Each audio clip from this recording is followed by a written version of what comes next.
Hey, welcome back to Album April. It's April 5th, and today I listened to Wish You Were Here by Pink Floyd. The two big high-profile albums from Pink Floyd are The Wall and The Dark Side of the Moon, but I also hear talk about this one a fair amount.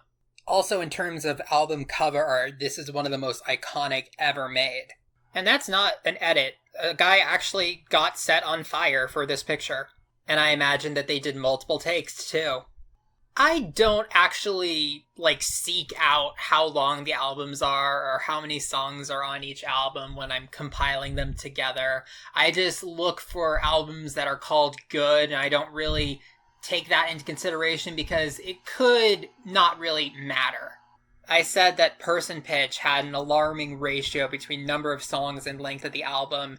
This is way worse. Wish You Were Here is 44 minutes long, and it's 5 songs. Though, depending on how you look at it, you could also say it has 12 songs, or even just 4 songs, because the first and last tracks on Wish You Were Here are Shine On You Crazy Diamond, which is a 26-minute-long song that is divided into 9 parts.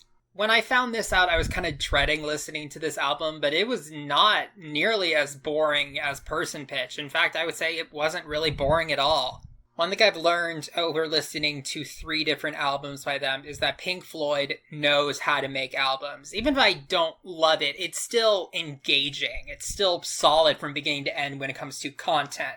Of the 3, Wish You Were Here probably is the weakest. It doesn't have as many great moments in it as The Wall or Dark Side of the Moon, but this album does have its moments. There is a killer sax solo on this album. It's in one of the Shine On parts, and it just kept going, and it just kept getting stankier and gnarlier and more awesome. Apparently, Wish You Were Here is branded as a concept album about being disillusioned with the music industry, but really, I just see this more as a tribute to their former member, Syd Barrett. He wasn't even dead, he just, wasn't on the band anymore.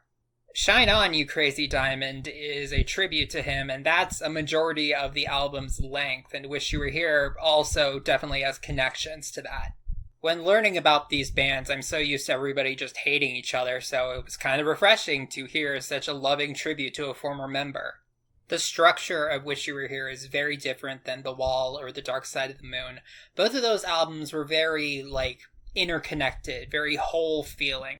The Wall told a story, and Dark Side of the Moon was just one long, extended vibe session. Wish You Were Here sort of tries to meet somewhere in the middle, and I don't know if that worked out very well, because Shine On is, that could be, an EP or an album all on its own. And because of the different parts, they're not super different from each other, but they are different enough to sort of keep things fresh as you listen to it.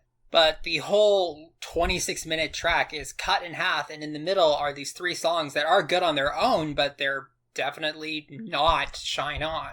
This is a collection of well-made music, but it's not this big cinematic experience the way that Dark Side of the Moon or The Wall were. But still, I thought that this album was solid. This isn't the music I normally gravitate towards, but I can acknowledge that Pink Floyd knows how to make albums. And Wish You Were Here is further proof of that. Alright, thank you for listening. I'll see you tomorrow.